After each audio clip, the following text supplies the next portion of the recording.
Meski P3 telah mendeklarasikan dukungan terhadap Ganjar Pranowo dalam Pilpres mendatang, namun dua rekan koalisinya dalam KIB, yaitu Golkar dan juga PAN, belum mau memutuskan kemana arah dukungan mereka. Meski diklaim solid, namun kini publik mempertanyakan soal tafsir kebersamaan ketika belum ada satu kata kesamaan. Apakah ruang gerak parpol yang belum memutuskan dukungan kini semakin sempit, atau malah akan mampu melahirkan poros baru di luar nama Ganjar Pranowo dan juga Anies Baswedan. Dan untuk membahasnya sudah bersama kami melalui sambungan Zoom Direktur Eksekutif Poltreking Indonesia, Hanta Yuda. Assalamualaikum, selamat malam. Mas Hanta, apa kabar?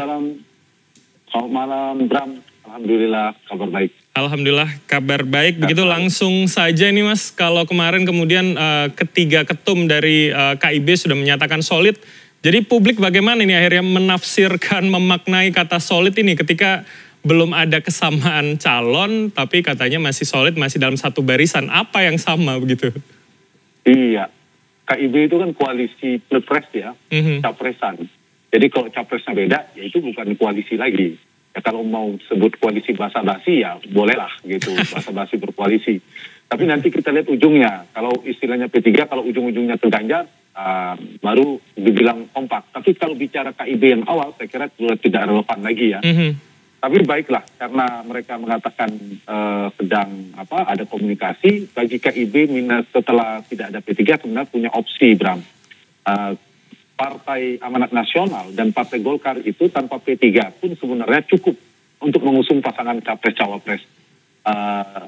Karena melampaui 20% lebih dari perolehan kursi parlemen mereka. Tapi kita tentu tidak yakin ya, kecil kemungkinan mereka akan berkoalisi berdua saja. Kenapa? Karena tidak ada figur capres. Kalau kita perhatikan, sekarang pembentukan peta koalisi itu salah satu variabel yang paling penting itu berpusarnya di elektabilitas capres. Itu konfirmasi di era Pak SBY, Jokowi, dan sekarang terjadi lagi. Kita lihat ketika Anies dideklarasikan karena Anies punya elektabilitas yang potensial. Ganjar akhirnya PDIP buka katanya Puan atau Ganjar tentang Ganjar karena elektabilitas. Nah, sekarang pun kalau ada dinamika pertemuan-pertemuan, mungkin cawapres belum semuanya. Kita sudah sangat tidak terlalu sulit memprediksi akan muncul capres yang ketiga. Kalau terjadi poros yang ketiga, ya yang elektabilitasnya paling tinggi juga di tiga nama itu, yaitu Prabowo Subianto. Oke, Mas Hanta, kalau begitu artinya kemudian yang belum menentukan yaitu Golkar dan juga PAN akan lebih cenderung kemana tarik-menariknya? Apakah ke Ganjar akan lebih condong atau jangan-jangan ke Prabowo begitu, poros ketiga? Saya ke sana. Sekarang bagi PAN, kalau bagi saya PAN ini masih 50-50. P3 kan kecenderungannya ada variabel capresnya, cawapres yang mereka bawa. Partai-partainya KIB ini kan partai yang potensial menjadi kendaraan politik orang yang ingin jadi cawapres. Sandi, P3, Erick Thohir sudah bulat dengan PAN-nya, Erlangga, belakangan ada Ridwan Kamil dari Golkarnya. Nah kalau bicara P3, PAN itu masih 50-50 menurut saya. Kalau menawarkan Erick lebih diterima di Ganjar, kan ke Ganjar, kalau ke Prabowo. Nah kalau Golkar tampaknya sekarang lebih menguatnya ke Prabowo ya ketimbang ke Ganjar meskipun ada potensi. Tapi kita bisa perhatikan kalau kita lihat komposisi partai, pasti Erlangga dan Golkar merasa paling berhak untuk menjadi cawapres. Persoalannya adalah di titik krusialnya jadi cawapres. PDIP misalnya dan Ganjar itu tidak butuh tambahan boarding pass seperti yang dimiliki Golkar. Dia lebih butuh selain topangan elektabilitas di cawapres, dia lebih butuh komposisi nasionalis religius. Jadi Golkar jawabannya buat Ganjar dan PDIP. Jika kemudian Golkar tetap dengan cawapres begitu ya artinya ya? Bergabung ke Prabowo. Itu mungkin dari petanya. Nah satu lagi Bram ini penting. Ini bukan sekedar pertarungan para capres yang memiliki elektabilitas. Bukan hanya pertarungan kompetisi para ketua umum partai veto player soal koalisi. Tapi ini adalah pertarungan para kingmaker. Kingmaker utama ada 3 orang. Satu, Pak Surya Paloh yang pertama mengusung Anies Baswedan, maka saya bilang sebagai kingmaker utama. Yang kedua Ibu Mega, karena punya golden ticket. PD Perjuangannya tanpa berkoalisi dia bisa maju. Nah yang ketiga, saya ingin jawab pertanyaan Bram tadi, adalah Joko Widodo. Pak Jokowi adalah aktor politik yang bisa menghimpun kekuatan KIB ini terutama. Termasuk koalisi Kebangkitan Indonesia Raya. Jadi, jawaban yang lebih sederhana yang saya ingin jawab Bram tadi, kemana Golkar dan PAN, itu menurut saya bukan pertemuan tadi malam. Seperti yang disampaikan Ketua Umum PAN, Zulkifli Hasan, akan ada ngopi bareng, pertemuan bareng dengan Jokowi. Mereka nampaknya sedang menunggu arah politik Pak Jokowi.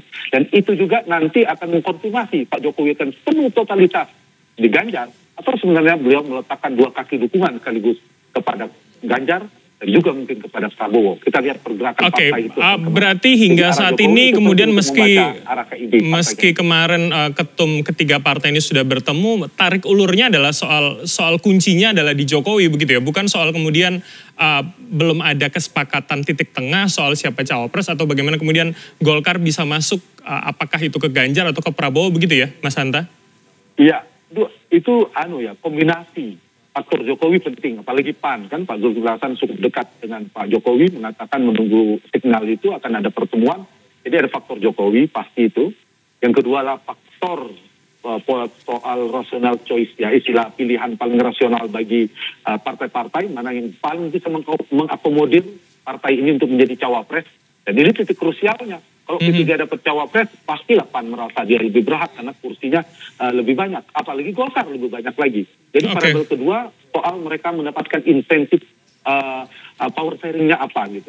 Oke, Mas, kalau kemudian soal insentif ini menarik. Apakah kemudian yang bisa menjadi pertimbangan adalah soal berapa jumlah kursi hari ini atau kemudian soal elektabilitas? Karena kalau kita lihat kan setiap komponen, setiap instrumen akan punya plus minus kalau kita bilang Golkar dan juga PAN begitu. Iya, kalau bicara kursi itu ada 3 ya bicara pertarungan ini Bram. Satu, sekedar menjadi kandidasi. Itu persyaratan 20% kursi. Sudah, kalau hanya itu Prabowo dan Caimin sudah lama deklarasi. Anies dan AHY sudah lama deklarasi. Sudah selesai. Pak Prabowo cukup dengan Puan bisa, tapi ada level yang kedua, ini paling krusial. Winning the election, memenangkan pertarungan. Dan yang ketiga nanti, governability, menyukseskan pemerintahan kalau sudah menang. Tapi sekarang yang tengah ini, mencari komposisi koalisi dan kombinasi capres-cawapres, ini penting. Karena ini bagian dari strategi memenangkan pertarungan. Karena itulah cawapresnya siapa, partainya siapa saja, bagaimana komposisinya menjadi penting. Kalau keliru memilih cawapres, keliru mencari kawan koalisi, ya bisa tergerus dan bisa kalah. Ini yang saya kira menjadi variabel penting bagi semua partai untuk mempertimbangkan agar mereka menang di sini. Nah, jawaban saya satu lagi terhadap pertanyaan Bram tadi, saya kira menarik ya. Lebih banyak mana dibutuhkan? Kalau soal kursi, pastilah Erlangga yang paling berhak sebagai cawapres. Yang kedua adalah Muhaimin Iskandar, PKB. Tapi persoalannya saja secara tidak cukup itu saja, butuh elektabilitas. Nah, dari survei-survei ada nama yang juga potensial, seperti Erick Thohir, seperti Sandiaga Uno, dan Ridwan Kamil. Jadi di Golkar aja ada Ridwan Kamil dan Erlangga. Antar partai juga ada 3 nama ini. Nah, ini juga sudah pegangannya ada kepada partai. Misalnya kita tahu, Erick Thohir PAN, P3 belakangan adalah Sandiaga Uno, Ridwan Kamil membidik partai Golkar. Nah, jadi saya kira ini juga menjadi variabel penting. Kalau saya ditanya oleh Bram, lebih kuat mana penentuan cawapres? Saya melihat mirip dengan capres, tapi capres lebih mutlak ya, berpusar pada elektabilitas. Nah, untuk cawapres kombinasi, tapi lebih pada cawapres ini dilihat variabel elektabilitas juga. Kenapa? Karena posisi capres masih kompetitif, jaraknya tipis, berganti pemenangnya. Karena itu variabel cawapres menjadi penentu untuk mendukung secara elektoral dia harus kontributif. Faktor itu lebih determinan menurut saya. Berarti hari ini artinya publik akan fokus pada Liga Cawapres begitu ya kalau kemudian saya ibaratkan pada sebuah kompetisi. Nah, ini menarik kemudian bagaimana kemudian KIB ini juga belum memutuskan tapi masih mengklaim solid. Apakah ini sebetulnya peluang untuk seorang Prabowo Subianto, poros lain di luar Ganjar dan juga Anies untuk kemudian bisa mengkonsolidasikan kekuatan di luar PDIP dan juga P3 begitu, Mas? Saya kira betul, saya setuju dengan statement itu. Sekarang yang potensi lebih besar ini kan bandulnya bergeser terus. Kemarin PDIP Ganjar diimbangi oleh Pak Prabowo juga kuat, ini pendulumnya bergeser-geser terus. Nah, sekarang paling potensial itu memang berada di Pak Prabowo yang bisa menghimpun kekuatan ini. Seperti saya katakan, Golkar terutama itu paling berpotensi besar bergabung dengan Prabowo. Apalagi, tadi poin saya, apalagi kalau ada komunikasi dari Pak Jokowi untuk tanda petik ya mempersilahkan bergabung di 2 kekuatan partai-partai restu begitu ya, Mas Hanta? Ini akan kompetitif dari partai 9 partai parlemen Bram, terbagi 3 nanti bisa jadi. PDI Perjuangan, P3, PAN misalnya, kita asumsi PAN ke PDIP, tapi bisa juga dia ke Prabowo. 3 partai lainnya yaitu Gerindra, Golkar, dan PKB.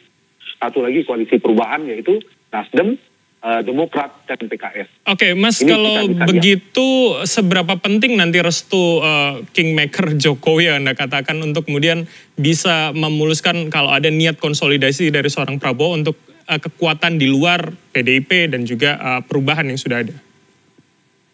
Saya kira punya pengaruh ya, seperti saya katakan, kita bicara KIB itu kan Zulkifli Hasan Ketua Umum PAN, Pak Erlangga, mereka itu kan menteri-menteri. Selain ketua umum, beliau ini adalah menterinya Jokowi, menterinya Pak Jokowi. Dan mereka cukup dekat, sering berkoordinasi, sehingga yang punya bukan daya kontrol ya, daya lobby, komunikasi untuk menghimpun kekuatan itu menurut saya adalah Jokowi. Jadi begitu Jokowi dan Prabowo masih terlihat dekat, masih dalam satu kubu, meskipun beda partainya, kemudian ada komunikasi itu, tidak menutup kemungkinan pergerakan KIB ini akan ke Pak Prabowo sisanya. Kalau kita sederhana memikirnya linier, sepenuhnya Pak Jokowi bisa, ya semuanya kan bergeser ke Ganjar. Tapi nampaknya tidak semuanya ke Ganjar, ada yang ke Pak Prabowo. Artinya, dua orang ini kan sejak awal kita kan tahu skenario yang paling terbaik dari sisi Pak Jokowi kan, yang akan maju itu all the president men, semua, yaitu dua orang.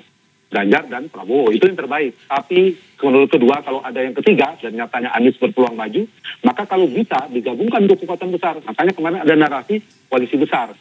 Sulit akhirnya menyatukan dua kekuatan ini. Siapa mau jadi cawapres? Gerindra dan PDIP sama-sama pengen nomor satu. Akhirnya apa yang terjadi? Kemungkinan kita akan 3 pasang. Ganjar, Prabowo, dan Anies. Oke, Mas Hanta, kalau kemudian terminologinya adalah meletakkan telur pada banyak keranjang gitu oleh ala Jokowi begitu ya. Apakah kemudian masih relevan hari ini melihat ada kemungkinan Jokowi juga akan memberikan restunya pada selain Ganjar, selain PDIP yang juga beliau adalah bagian dari PDIP begitu? Kalau secara terang, secara publik, kita mustahil melihat itu. Dalam konteks misalnya Pak Jokowi mengatakan saya neta, tidak, pastilah bersama PD Perjuangan, bersama Ganjar, karena satu partai seperti kemarin pengumuman gitu. Tapi kan kita tidak tahu kalau kemudian ada komunikasi artinya artinya bisa jadi KIB ini terbelah kekuatannya. Nah, ini juga bagian dari kita lihat perkembangan seperti saya menggunakan tadi ya indikasi.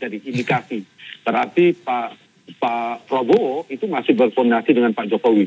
Lain ceritanya, misalnya Prabowo membangun kekuatan bersama Anies, atau Prabowo seperti 2019. Ini kan tidak. Prabowo adalah menterinya Pak Jokowi. Erlangga menterinya Pak Jokowi.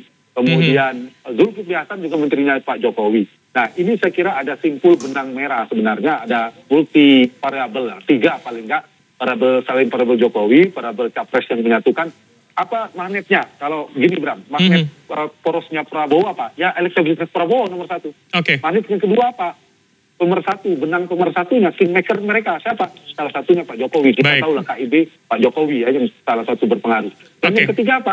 Si cawapres nanti yang bisa menghimpun lobby-lobby politik di antara kita. Tergantung nanti kesepakatan soal power sharing, siapa mendapatkan apa, kotel efeknya seperti apa, efek ekor jas siapa yang mendapatkan, insentif elektoralnya siapa yang baginya. Mas Hanta, ini menarik kemudian Anda mengatakan efek ekor jas. Saya menarik lebih luas daripada soal nama cawapres dan capres begitu. Artinya menurut partai, yang lebih hari ini menjadi prioritas adalah bagaimana mereka menanamkan saham pada nama capres dan cawapres, atau kemudian efek ekor jas pada partai pada pemilihan legislatifnya begitu Mas, yang hari ini kemudian menjadi prioritas pertama harus ditentukan.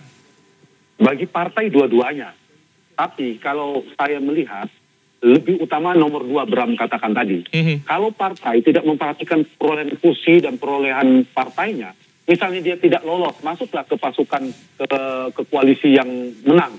Lalu dia nggak lolos di parlemen. Kecil juga dia dapat bagian kursi di kabinet. Jadi dua-duanya itu penting dia sasar. Misalnya partai apa? P3 misalnya. Pasti dia nyasar paham paling besar. Oke, dapat menteri apa. Tapi kalau P3 nggak lolos besok, juga bisa dikurang menterinya dalam perjalanan pemerintahan.